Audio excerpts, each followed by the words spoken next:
Hello and welcome to Atop the Fourth Wall, where bad comics burn. Today, it's time for another edition of Comic Book Quickies!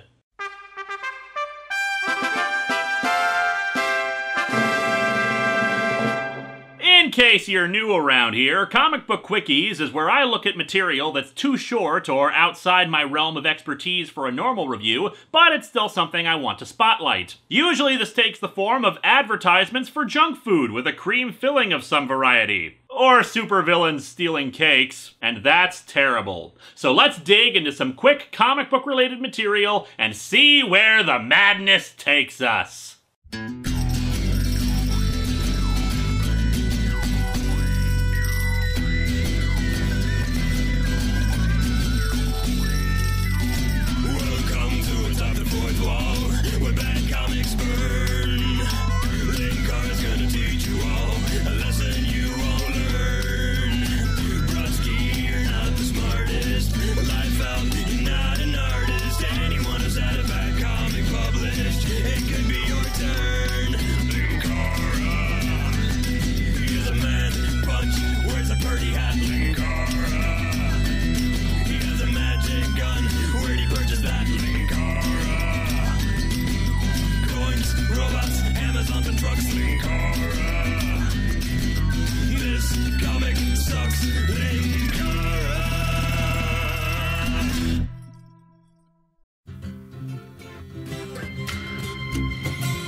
Naturally, let's start things off with our favorite subject in the world, Hostess Fruit Pies. Spider-Man meets the Homewrecker, aka Joe Quesada.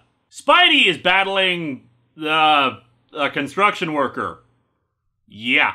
The Homewrecker is on the ball again. If I don't do something fast, I'll be in no shape for that architecture class tomorrow. Screw the building and the people inside. I'm more concerned about my schooling on a subject I won't even major in.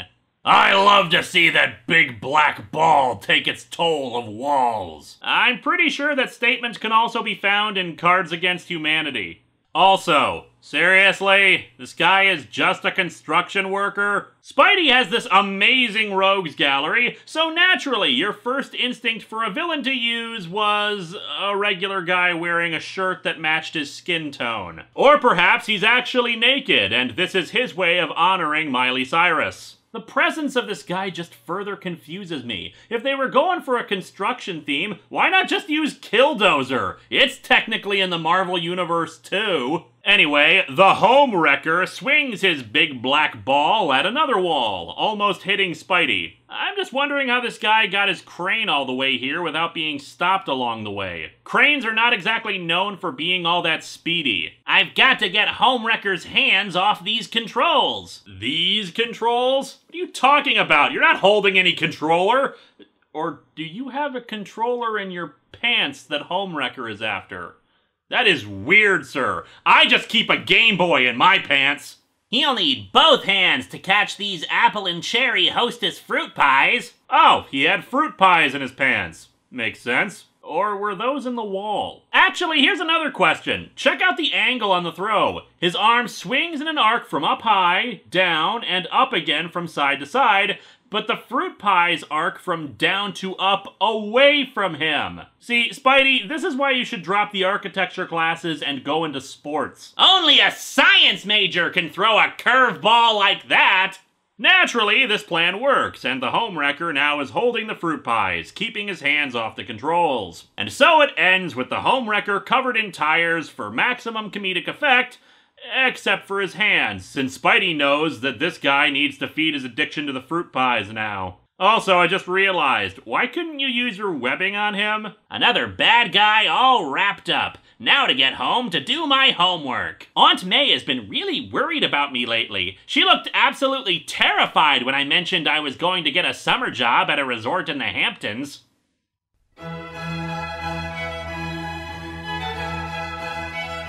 And now, excerpts from the Super Dictionary with that guy with the hat. Sill. Atom is sitting on the sill. He is sitting on the piece of wood below the window. The window sills in this house were dirty. So Adam moved. And let's have ourselves another ad comic, but this one's not about fruit pies. The Saga of Johnny West. None can sit on a fence for hours at a time like Johnny West. Johnny West, wearing his Acme boots, keeps an eye out for kids in trouble. Unfortunately, he's looking at an empty field. The next day, he's walking by a school and spots a kid bullying another. Scram, kid! I'm borrowing your horse! Well, at least that implies that he intends to return it. Looks like a job for Johnny West. It's a shame that I glued my hands to my hips. So I'm guessing this is Old West times, since the kid needs to ride a horse to school. Man, that bully has a giant head. And he apparently makes tracks quickly when he spots Johnny West approaching. Gee, Johnny West, I wish I could stand up to trouble like you do. And by stand up to trouble, I mean you standing there and not doing anything. However, Johnny West has the answer. You can, by standing proud in Acme boots. They have a certificate of authenticity from Wile E. Coyote himself. The next day, it's a different story. And indeed, the presence of these boots somehow frightens off the bully. I presume anyway, since all we see is him walking away, so for all we know, he just didn't feel like bullying him right now. Or maybe he thinks Johnny West has his back and doesn't want to invoke his anger. Wow, how did you scare that big creep off?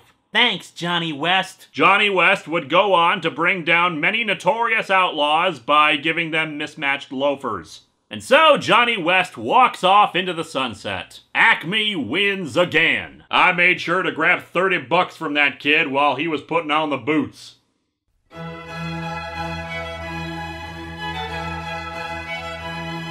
And now, excerpts from the Super Dictionary with that guy with the hat.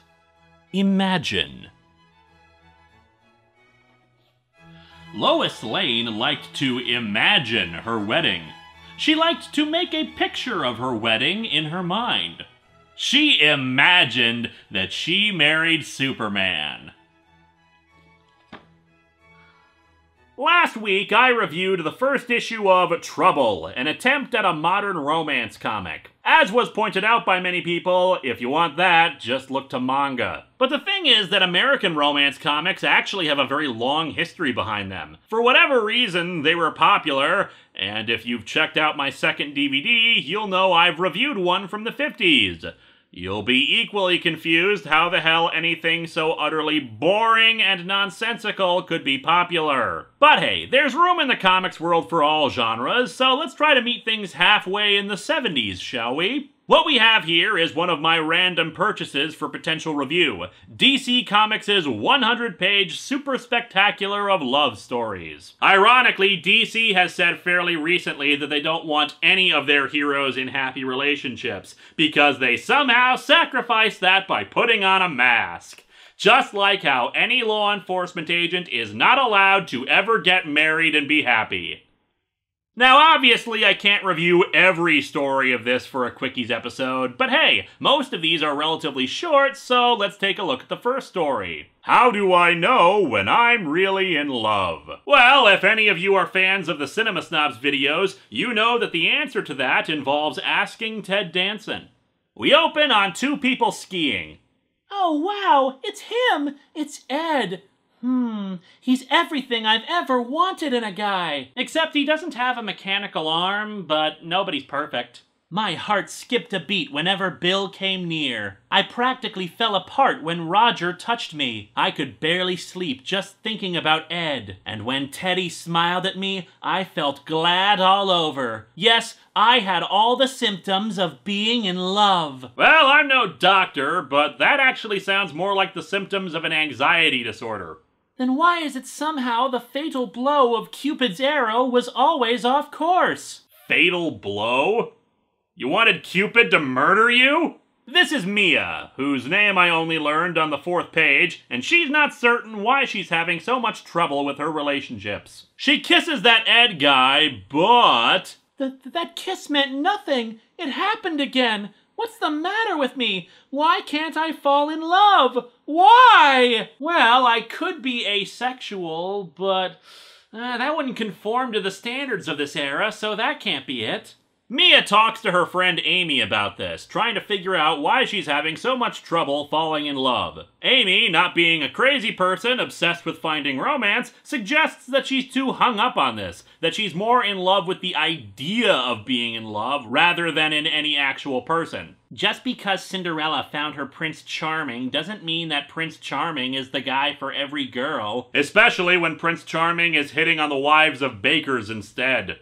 Mia tries to justify her choices of boyfriends as only dating to her type, which is fair enough. You're attracted to what you're attracted to. But Amy says her problem is she can't acknowledge that love just happens and it can't be assumed just because they meet certain qualifications. And thus we begin recounting her romances in flashback. First up is Mark, a racing car driver. Man, I really got into racing because I thought I'd dig the speeds. Now it's my whole thing! Why do I have a feeling that race car driver is your entire character description?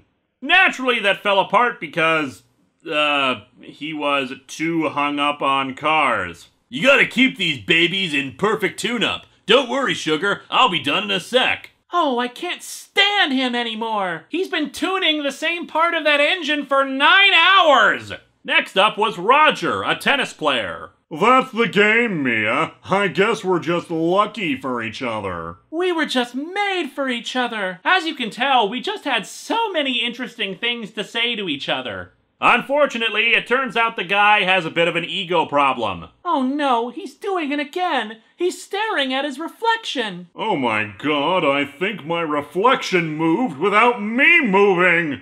So yeah, relationship after relationship fell apart, and Mia is a bit jealous of Amy's romance with her own boyfriend. As she goes off on her own, she runs into a guy and knocks down all his research papers. I've been doing research all day, and you go and mess up all my papers. How am I ever gonna get this darn stuff in order? I definitively figured out how all the Final Fantasy games actually made sense in a single universe, and now it's all ruined! She helps him get his papers in order, and he soon apologizes for acting like a dick, even offering to buy her a soda. He's everything I can't stand in a guy. He's short and dumpy and funny looking.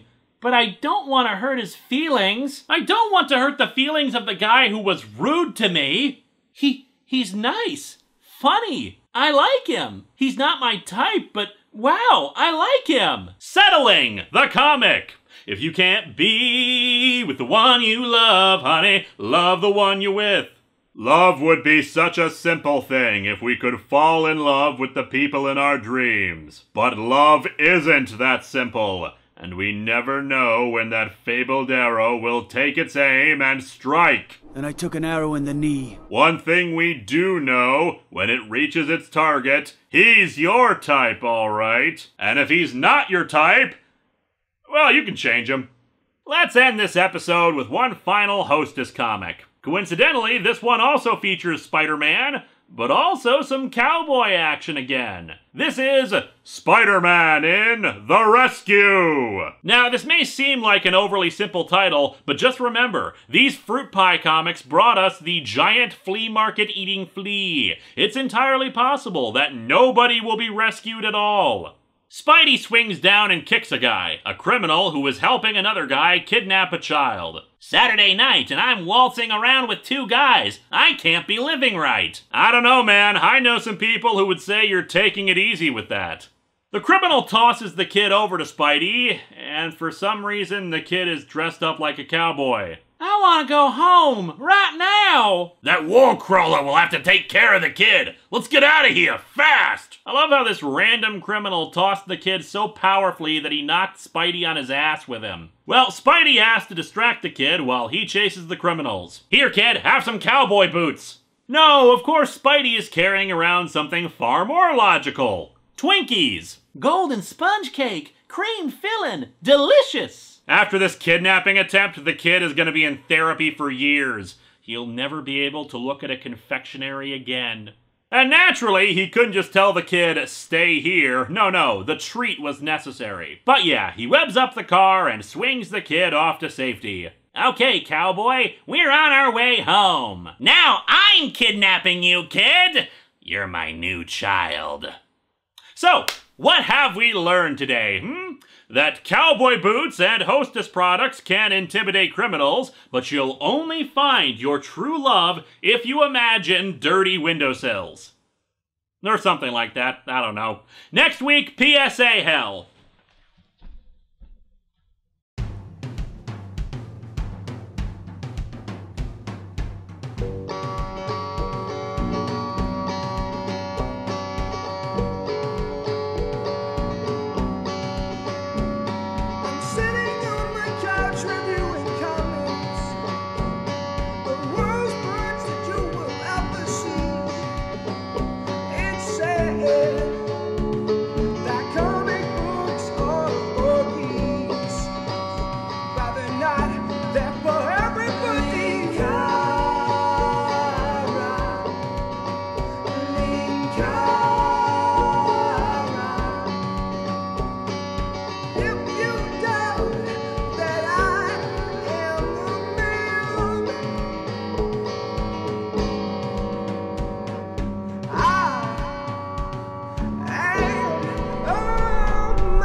Do your homework. Oh, Mom. Wear your raincoat. Oh, Mother. Later, after we eat.